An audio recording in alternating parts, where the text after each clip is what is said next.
Eleições 2024. Luciano Dutti tem 68 anos, é deputado federal e presidente do PSB no Paraná. Natural de Curitiba, trabalhou como médico pediatra antes de ingressar na política. Além de medicina, Dutti também estudou administração pública e foi secretário municipal de saúde entre 1998 e 2002. Já foi vice-prefeito da capital e assumiu a prefeitura em 2010, quando Beto Richa deixou o cargo para disputar o governo do estado. Luciano Dutti, portanto, muito bem-vindo, bom dia, obrigado pela atenção com a audiência da Jovem Pan em Curitiba e região. A primeira pergunta é padrão, Luciano, para todos os candidatos. Por que Luciano Dutti quer ser prefeito de Curitiba? No seu caso, mais uma vez, o seu tempo começa a contar agora. Bom dia, Marque, Pedroso, Beatriz, bom dia a todos os ouvintes. Eu acho que é um momento muito especial. Eu sou funcionário de carreira da Prefeitura de Curitiba, já tenho uma trajetória de mais de 35 anos dentro da prefeitura, como médico de posto de saúde, secretário da saúde, prefeito, vice-prefeito, e acho que me sinto muito bem preparado para os novos desafios que a cidade apresenta. Desafios na área da saúde, da educação, da infraestrutura urbana, na questão social. Então acho que é um momento muito especial para mim ter essa oportunidade de disputar as eleições novamente e voltar a trabalhar pela nossa cidade. Candidato, o senhor fez uma estratégia de unificar a esquerda em Curitiba, convenceu o PT a não lançar candidato, trouxe Goura para sua vice, mas até agora isso não deu muito certo. Falo isso baseado nas pesquisas de opinião. O Requião vem rachando o eleitorado da esquerda e setores do PT o acusam de esconder Lula. Como é que o senhor vai resolver isso? Bom, primeiro eu acho que está dando certo, né? Porque a gente em todas as pesquisas estamos em segundo lugar e uma eleição que aponta para um segundo turno. Então, em tese, a gente está numa disputa boa para ir para o segundo turno. A gente não tem escondido o PT, nem o PCdoB, nem o PV. O PDT está junto com a gente na chapa e a gente tem esse trabalho que vem sendo realizado no dia a dia. Em todos os momentos eu tenho dito de forma muito clara que eu tenho convicção de que o apoio do governo federal é importante como estratégia de governo para você poder realizar aquilo que você espera fazer enquanto prefeito da cidade. O apoio do governo federal é importantíssimo. Então nós estamos juntos nessa caminhada e tenho certeza que a gente caminha para ir para o segundo turno. Mas, candidato, vamos lá. O Requião está empatado com o senhor ali, segundo os institutos, na segunda colocação. A briga vai ser boa para ver quem vai para o segundo turno.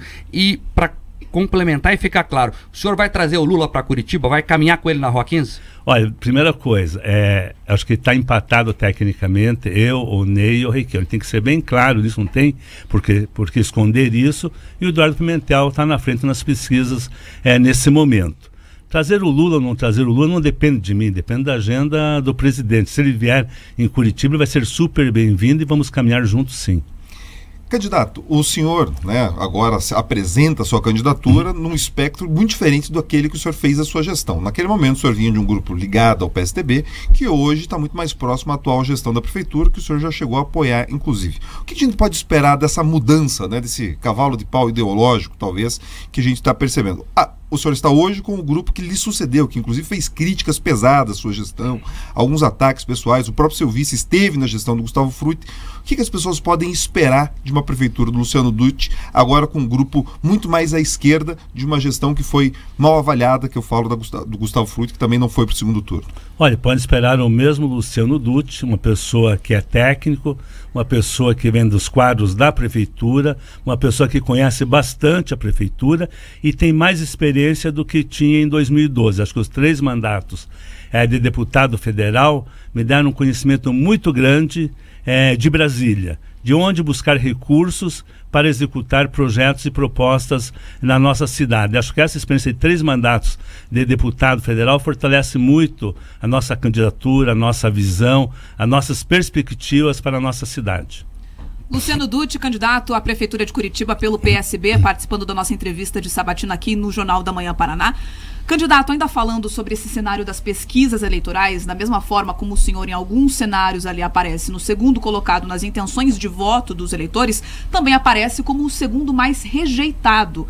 De onde o senhor enxerga que vem essa rejeição, sendo que ela também pode estar se originando dentro da própria esquerda? Olha, a rejeição, acho que tem sido apresentada em algumas pesquisas, é uma rejeição que não é tão alta assim, uma rejeição baixa no meu ponto de vista. Uma rejeição de quem já foi prefeito, já foi vice-prefeito, de quem é deputado federal, de quem tem as pessoas têm um certo conhecimento. Então não é uma situação que me preocupa. Luciano, acho que a grande pergunta é como é que o senhor vai atrair o candidato mais radical de esquerda? Olha, os eleitores, perdão, né? Mais radicais de esquerda. Veja bem, eu estou apresentando propostas para a cidade. Nossas propostas se concentram muito na área social. Eu não quero só trazer o eleitor da esquerda, eu quero trazer o do centro, da direita, mostrando as nossas propostas, que são propostas boas para Curitiba, que trazem um avanço para a nossa cidade e resolvem uma série de problemas sociais que nós temos enfrentado hoje. Candidato, vamos falar então de projetos. O seu programa de governo traz lá na página 21 proposta sobre o metrô de Curitiba. Agora, me chama a atenção que o senhor não deixa muito claro o que vai fazer de fato. O senhor faz um histórico, chega a falar ali que faltou ousadia aos governantes que vieram em seguida, que hoje é um aliado seu, né? O Gustavo Frutti é do seu partido, PDT, aliado do seu vice, e não deixa muito claro como vai fazer o metrô. Lá atrás, quando o senhor tinha a caneta, o senhor chegou a anunciar a obra. Por que agora o senhor candidato, o curitibano tem que acreditar na promessa? Eles têm que ler direito ali o que está escrito no plano de governo, está com oportunidade perdida. Mas, o senhor fala, faltou ousadia dos governantes que vieram em seguida. Exatamente, por quê?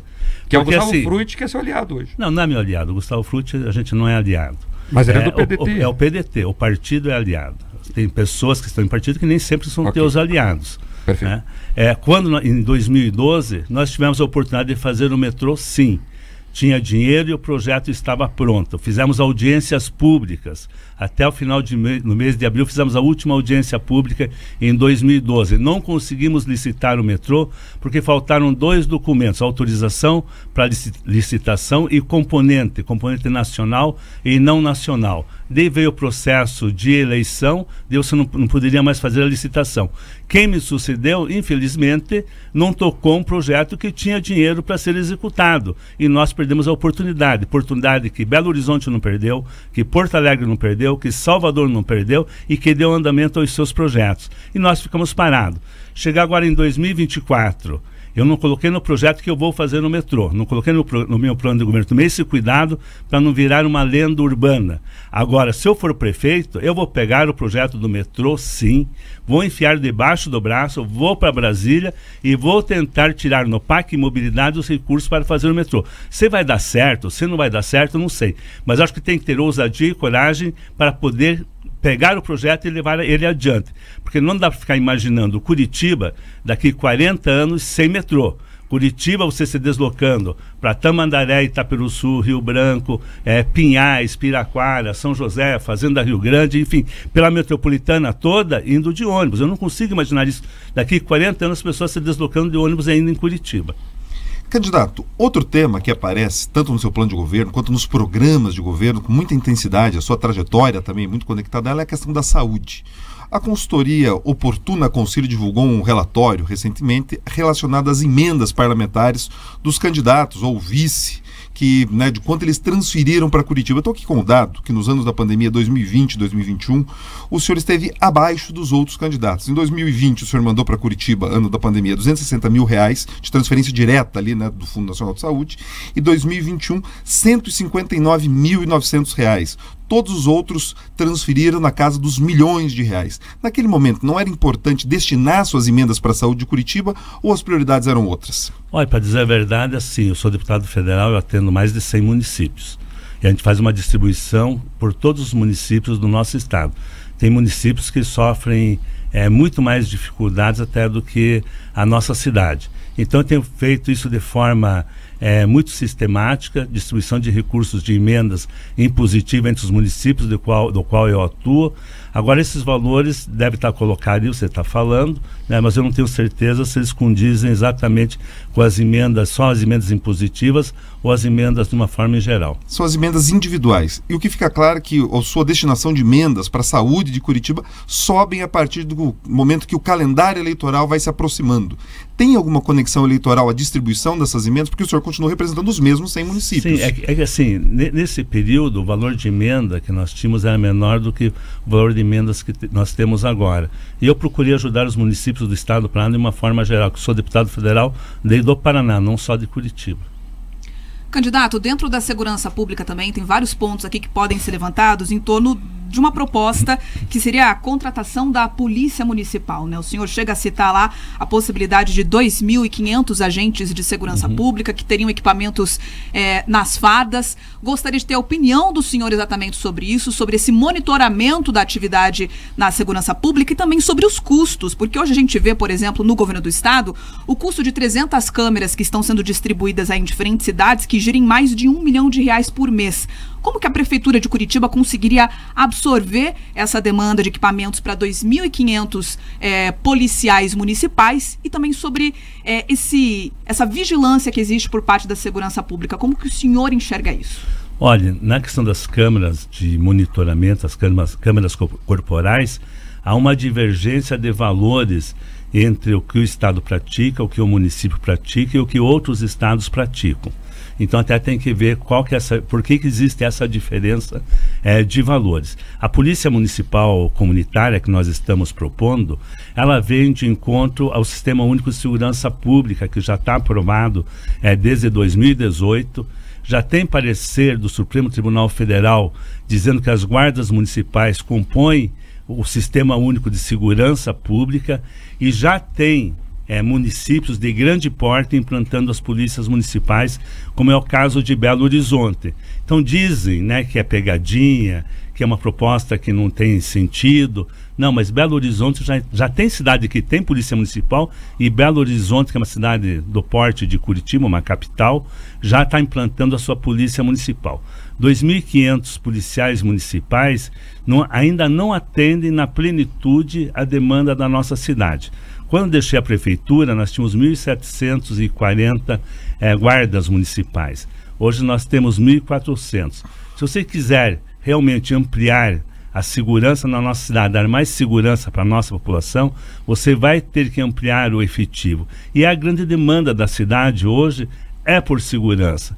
Nós temos que ter uma segurança, uma polícia municipal que atue nos bairros, que ela seja comunitária, ou seja, ser uma polícia presente e próxima das pessoas, que ande pelo comércio da cidade, que conheça o diretor da escola, o diretor do posto de saúde, enfim, que conheça as pessoas. Então nós vamos transformar a guarda em polícia municipal, uma polícia municipal presente nos bairros da nossa cidade, que faça, que tenha e amplie a patrulha Maria da Penha, que tenha a patrulha do comércio e que tenha também a patrulha do transporte público. Então nós temos que montar um sistema de segurança realmente efetivo em Curitiba e que funcione. Mas vocês já chegaram a levantar, candidato, os custos para isso, tanto dos equipamentos quanto dos agentes, 2.500 agentes? Olha, esse custo de se ampliar praticamente 1.000 policiais municipais é um custo que cabe dentro do orçamento da prefeitura. E não só isso cabe dentro do orçamento da prefeitura, também como cabe concurso público para professores, cabe o concurso público para médicos e enfermeiros dentro das unidades de saúde. Porque todas essas atividades hoje estão sendo terceirizadas ou estão sendo precarizadas com contratação temporária de funcionários. Isso vai levar a médio e longo prazo com que o sistema de previdência da nossa cidade realmente se torne não mais capaz de dar conta das suas obrigações. Mas tem o valor, candidato? Não tem o valor de cabeça, não. O senhor diz que cabe dentro do orçamento. Então, quando a gente escuta essa proposta, escuta a proposta da isenção de tarifa também no início do ano que vem, a gente pode ter certeza que tudo isso pode vir a acontecer, mas não teremos nenhum tipo de aumento de tributo. A gente não pode esperar pegadinha no ISS, IPTU, aumento zero de imposto durante a gestão? Não, zero não. IPTU e qualquer outro imposto da prefeitura vai aumentar de acordo com a inflação. Tarifa zero tarifa zero, que muita gente vem conversando de tarifa de R$1, R$3, tarifa zero. Você veja só, São Paulo é uma capital que tem 11 milhões e meio de habitantes versus 1.800.000 nosso, assim, a grosso modo. Então é quase 10 vezes maior que Curitiba, 9 vezes pelo menos. Todo domingo você não paga passagem de ônibus em São Paulo. A tarifa é zero em São Paulo todos os domingos. Já tem mais de ano que é tarifa zero aos domingos. E nós queremos fazer tarifa zero porque a gente acredita muito que isso, o movimento já aconteceu lá atrás. Quando a gente tinha a tarifa a R$1 em Curitiba, foi implantado na época que o Beto era prefeito. Quando o Beto saiu, eu dei continuidade. Depois que eu saí, continuou ainda a tarifa, só que aumentaram o valor, e o Greca acabou com a tarifa zero já no mês de fevereiro do primeiro ano do seu mandato. E agora eles têm a proposta de voltar a ter a tarifa domingueira. Então, se fica 8 anos e na época da eleição você propõe voltar à tarifa domingueira. E a gente acredita no quê? Em um grande movimento, como acontecia antigamente na cidade, um grande movimento em parques, no centro da cidade, pessoas indo para culto, indo para a igreja. Enfim, esse movimento todo gera comércio, gera atividade comercial na cidade e financeira, que isso acaba retornando de uma certa forma, lá no final da ponta, para o município. E com atividade cultural muito forte e ativa na cidade. Nós queremos pegar os artistas da nossa cidade e colocá-los eles dentro de uma agenda cultural dentro dos parques de Curitiba. Acho que vai ser um movimento muito legal que vale a pena para a cidade de Curitiba. Falando em transporte coletivo, candidato, foi a sua gestão que fechou o contrato em vigor. No ano que vem, nós temos uma grande oportunidade porque teremos a nova licitação. Quero saber o que o senhor faria diferente como prefeito, se vai mudar alguma coisa, e qual é a sua principal preocupação? É baixar a tarifa?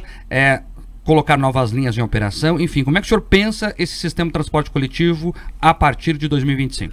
Olha, a primeira coisa que eu queria falar é o seguinte, tem um candidato que diz assim, que pegou herdar um contrato e esse contrato que dá problema. Olha, eu vou pegar, se eu assumir a prefeitura, eu vou herdar um monte de contrato. Eu vou revisar todos eles. Porque se tiver alguma coisa errada, nada impede que a prefeitura cancele ou denuncie o contrato. Então é conversa furada, diz que está com o contrato herdado, e você faz aditivos ao contrato, subsídio ao contrato de R$500 bilhão e diz que o contrato está furado. Pô, pelo amor de Deus, né? Então acho que a pessoa tem que ter um pouco de responsabilidade para não ficar querendo jogar as coisas nas costas dos outros e não ter a iniciativa dele mesmo resolver. O contrato que foi executado lá atrás, em 2009, 2010, permitiu que Curitiba trocasse a sua frota em 1.200 ônibus, fizéssemos o ligeirão azul, mantivéssemos a tarifa domingueira, e depois disso, o que aconteceu ao longo dos anos? Eu troquei 1.200 ônibus. Até agora, depois passada a nossa gestão de 2012, trocaram 500 ou 600 ônibus. Então nós temos hoje uma frota velha, uma frota sucateada em Curitiba, com os ônibus de 15, 16 anos atrás rodando na nossa cidade. Então esse é o primeiro ponto. A licitação nova vai ter que pegar agora, vencendo as eleições, montar um grupo técnico, fazer uma discussão da licitação. Lógico que o objetivo nosso sempre vai ser diminuir a tarifa, ter uma tarifa acessível, mas outras coisas vão acontecer. Primeiro, o modal, o ônibus nosso, nós vamos trabalhar com ele à base de biocombustível. Não vou investir em ônibus elétrico, como a prefeitura quer fazer, trocar todos os ônibus até 2050, ter a frota toda eletrificada, porque eu não sei na prefeitura o que eles estão pensando. Quem vai pagar o ônibus? Se o ônibus vai ser comprado pelo operador, a tarifa vai aumentar bastante, porque um ônibus elétrico custa o valor de 5 ônibus convencionais. Então tem que ver se a prefeitura for comprar, a prefeitura vai investir todo esse dinheiro em ônibus elétrico, e por conta do quê? Por conta da redução da emissão dos gases de efeito estufa. Se for isso, o biocombustível resolve isso tranquilamente. Biocombustível reduz em mais ou menos 80% a emissão de gases de efeito estufa. Para você pegar o ônibus que está rodando e colocar biocombustível, você tem que lavar o tanque, lavar os bicos, gasta uns R$20 mil, você transforma ele em biocombustível. E nós vamos investir bastante no transporte não poluente, com redução de emissão de gases de efeito estufa e acreditar nesse sistema para que esse sistema possa gerar realmente crédito de carbono. Candidato, vamos lá, eu entendi, claro, o senhor vai querer mais elementos para fechar um estudo, mas para as pessoas que estão ouvindo agora e quiserem confiar no senhor, o senhor tem, por exemplo, um modelo que o senhor procura, essa cidade deu certo, quero trazer para cá, para ficar mais claro o que o senhor pensa sobre isso? Acho que o modelo que existe em Curitiba é um modelo que você tem que começar a discussão pelo modelo que existe hoje na nossa cidade. E acho uma discussão que tem que ser feita com todo mundo. Eu não tenho a resposta na prática, vai ser desse jeito, porque também não é meu perfil ficar propondo coisas que eu não sei se vai dar certo. Quem me conhece sabe. Todas as coisas que eu assumo são coisas que eu vou cumprir e que eu vou executar. O início da pergunta do Mark, ele trouxe que o contrato vigente aconteceu numa gestão que o senhor fazia parte e nós teremos uma nova oportunidade. O senhor defendeu esse modelo de contrato. Então, o que a gente pode esperar do novo contrato, da nova licitação, é que siga mais ou menos do jeitão que está. É isso mesmo? Ele é ponto de partida para a discussão. Ele não é o final não é o final do jogo. Ele é o começo do jogo. Porque você tem um contrato, tem que começar a discussão pelo contrato que existe para ver onde estão os pontos positivos e os pontos negativos do contrato. E hoje eu não consigo responder essa pergunta sem pegar todo o contrato, sem saber quais as modificações que aconteceram nesse contrato ao longo dos últimos 12, 13, 14 anos, não sabendo o que aconteceu na mudança, porque eu não consigo entender se o contrato exigia troca de ônibus a cada 10 anos, por que não trocaram, qual aditivo que foi feito, né? Por que deram R$500 bilhão de subsídio para o transporte público de Curitiba, principalmente na pandemia, onde tinha restrição de ônibus e deram um monte de subsídio e o comércio da nossa cidade ficou sem nenhum tipo de subsídio, os pequenos comerciantes quebraram sem nenhum tipo de ajuda e o transporte público de Curitiba foi super bem atendido nesse processo. Candidato, um dos pontos também que a gente observa no seu plano de governo é a reestruturação, a recriação de algumas secretarias que ficaram aí desativadas nos últimos anos. Sobre isso também, acho que causa um grande interesse por parte dos eleitores saber quem vai estar à frente dessas secretarias. Serão ali atendimentos a alianças políticas ou o senhor pretende colocar nomes técnicos para comandar pastas importantes como segurança, saúde, educação, e se o senhor já tiver os nomes? Não, os nomes eu não tenho ainda, né? Ele está ainda começando o processo eleitoral, é muito cedo para você ter nomes. Mas assim, eu já fui prefeito da cidade. Todo mundo sabe quem foram os meus secretários. A grande maioria foram servidores públicos de carreira da prefeitura. A grande maioria foram mulheres. Então a tendência vai seguir esse rumo da competência técnica, de ser servidor de carreira, pessoa que conhece bem a prefeitura por dentro, que não adianta trazer pessoas de fora que não conhecem a cultura da instituição e não conhecem o funcionamento de uma secretaria. Então vou procurar usar principalmente servidores públicos de carreira da prefeitura, que são super competentes para dar conta do recado. Esses secretários que lhes acompanharam no passado, eles estão com o senhor hoje em dia, na grande maioria, ou esses quadros técnicos que estão bem escolhidos na época, hoje em dia caminham com outros candidatos? Olha, acho que quem está na prefeitura, vamos dizer assim, quem faz parte da gestão, está caminhando com o candidato que é da gestão. Isso é natural, são meus amigos, gente que eu conheço bem, converso frequentemente, enfim, né? Mas acho que está tudo bem organizado. Deixa eles tocarem lá, a gente toca para cá e no final a gente vê o que acontece. Candidato, o seu vice, o Goura, é um conhecido defensor da liberalização de algumas drogas. Eu queria saber, o senhor está como médico, como o senhor pensa esse assunto? O pai, que acabou de deixar o filho na escola agora e está nos escutando no carro, o que ele pode esperar do prefeito de Curitiba, Luciano Dutti, em relação às drogas? Pode esperar sim, que eu sou médico, sou pediatra, sou casado há 41 anos, tenho 2 filhos médicos, tenho 2 netas e cuido com o maior apreço da minha família, como entendo que todo mundo cuida com o maior apreço da sua família. Eu sou anti-drogas, sou uma pessoa que defende sim o cultivo da cannabis e a liberação da cannabis como medicamento. Tem muita gente que depende da cannabis medicinal crianças que têm epilepsia de repetição, síndrome de Dravet, crianças que têm 60, 70 convulsões por dia, pessoas com Parkinson, pessoas com Alzheimer. Então a gente entende assim que para certos tipos de patologia o uso medicinal da cannabis tem um efeito positivo. E tanto é que eu sou relator de um projeto lá em Brasília que é sobre o uso medicinal da cannabis. Então não vejo nenhuma dificuldade, e o que o Goura defende também é o uso medicinal da cannabis. O senhor já falou agora de mobilidade, já falamos do metrô, falamos de saúde, mas tem um outro tema que frequentemente surge no Jornal da Manhã, que é a questão dos radares, né? Na atual gestão, as pessoas entendem que talvez exista algo parecido com uma indústria da multa.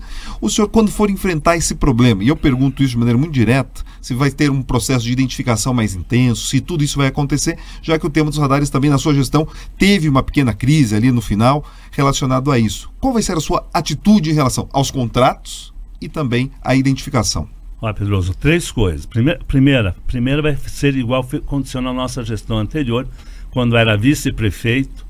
Na volta do carnaval do primeiro ano de gestão, a gente já estava com todos os radares sinalizados, tanto vertical como horizontal. Todos eles estavam sinalizados na volta do carnaval. Vai acontecer a mesma coisa na questão da sinalização. Segunda coisa, a gente pode sim reduzir o contrato dos radares em até 25% de acordo com a lei de licitações. Então, se o contrato, enquanto ele não vencer, nós vamos tirar esses radares que estão em ruas secundárias da nossa cidade, simplesmente para ser uma pegadinha para a pessoa que está passando por aquela rua. Então, aquilo ali nós vamos tirar dentro do contrato, dentro da possibilidade do contrato. Terceira coisa que aconteceu foi que quando eu fui prefeito, teve aquela crise toda, na verdade, aquela dúvida e aquele acesso indevido que as pessoas tiveram, a empresa teve a questão das multas, e nós fizemos a encampação, vamos dizer assim, dos radares por parte da prefeitura. A prefeitura assumiu a gestão de todos os radares da nossa cidade. Então a gente vai seguir essas 3 diretrizes nossas no processo do radar. E o radar, assim, ele tem que ser educativo. E sabe quanto que se investiu em termos de multa em Curitiba para a área da educação? 1%. De tudo que foi arrecadado com os radares em Curitiba, somente 1% retornou em forma de educação para o trânsito. E nós queremos mexer nisso, sim. Até para a gente ter de uma forma bem clara, então, esse assunto, que ele é bem sensível para a nossa audiência, candidato, o que é um radar educativo? Ele tem uma sinalização diferente? Ou é o recurso da multa que é aplicado em educação? O que é o radar educativo? Não, são as duas coisas. Primeiro, você sinalizar bem o radar para a pessoa, porque você vai colocar o radar em avenidas, em ruas, que realmente tragam risco para a pessoa. Nos locais que tem mais acidente, nos locais onde ocorrem mais mortes. Nesses locais você tem que ter radar e tem que sinalizar o radar para a pessoa realmente diminuir a velocidade e não acontecer nenhum tipo de acidente. E a outra questão é você investir recursos na educação para o trânsito, tanto nas escolas, na televisão, nas rádios, enfim, ter campanhas efetivas educativas no trânsito da nossa cidade. Queria perguntar, candidato, sobre moradores de rua. A cidade vive uma explosão com esse problema. Qual a sua proposta nesse sentido? Nós vamos criar a Secretaria Municipal de Assistência Social e Cidadania. Esse é o primeiro ponto que vai acontecer. O segundo ponto que vai acontecer, nós vamos fazer um grande mutirão, um grande censo na cidade, que hoje nós não sabemos quem está na rua, o que a pessoa está fazendo na rua, da onde ela veio, se ela é usuário de drogas, se ela é uma pessoa que tem um problema de saúde mental ou se ela tem algum outro tipo de problema.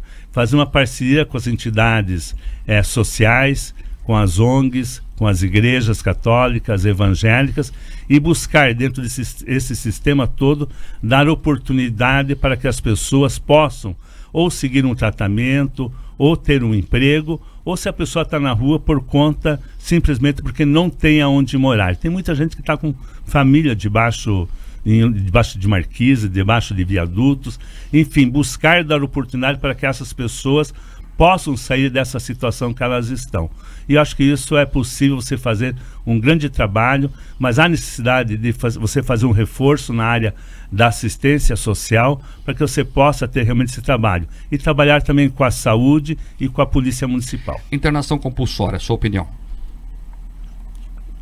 Olha, eu sou, assim, em certos casos, eu sou totalmente favorável à internação compulsória, desde que a pessoa não tenha nenhuma condição, esteja totalmente fora de qualquer possibilidade terapêutica e a pessoa não tenha nenhum familiar para responder por ela. E, só para terminar esse assunto, no item 3 do seu programa de governo, o senhor traz implantar a rede solidária para pessoas em situação de rua. O que isso quer dizer exatamente? A rede solidária é realmente você ter a parceria com as igrejas católica, evangélica, com as ONGs e buscar com todas essas entidades que nós temos ter oportunidade para dar para essas pessoas. É só você ir lá no Mosteiro Monte Carmelo, vai ver o tipo de atividade que eles têm, uma atividade voltada para a recuperação das pessoas.